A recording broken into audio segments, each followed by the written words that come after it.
Yeah, who in your division are you really looking forward to yourself, just as a fighter? Who do you really like watching? Who do I like watching? In your division. In my division? Keep your eye on. I like watching everybody, really. In different weights. In my division, of course, Crawford is good to see.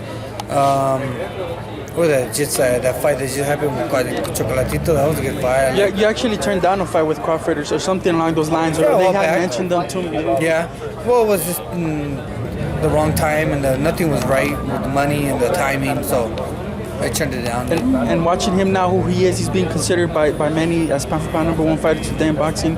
Well, was that a good idea, man, to have just pass that up? And you saw what he did to John Molina No. I just passed it up because it wasn't. I mean, they tried to catch me off guard. Yeah. He wouldn't have taken the fight if I was the one ready and caught him off guard. Yeah. But that's why it's another reason why I should be in the gym always and stay in shape for things like that pop up. Do you consider him pound-for-pound #1? Who do you have there at the slot? There's a lot of guys out there, man. Very impressive I don't fighters. know. I don't really put.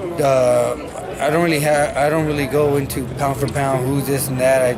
Everybody has different names. It still doesn't mean shit what I say. It doesn't matter. Lomachenko, man, what do you think of him? A lot of people are confused with him. They really don't. There isn't a fighter out there similar, comparable to him in the past or present.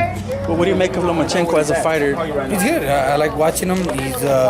He does a lot of things there. It's easy for him in there in the ring, as you see. He does all these weird angles and goes to the side. He's fun to watch. Is he something that you haven't seen before as a fighter yourself, from a fan's perspective? Yeah. Well, just the way he moves and stuff. Yeah, it's a little different. Yeah. It's a little different. Yeah, from anybody I've seen. He got his own thing. And then how would you like to see him in there? There's a few names thrown out there, from Jorge Linares to Mikey Garcia. Man, how would he fare with those guys at 135? I think he did good.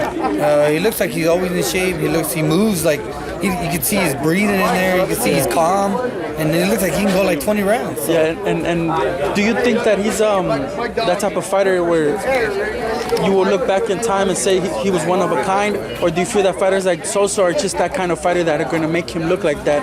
No, because I think he still got more to do. He's only had like under 10 fights. Yeah. So only time will tell. He's gonna have to step it up and then start fighting some bigger names, and then he'll make history if he does do good, and if not, then nobody's gonna say anything. Nobody's gonna talk about it.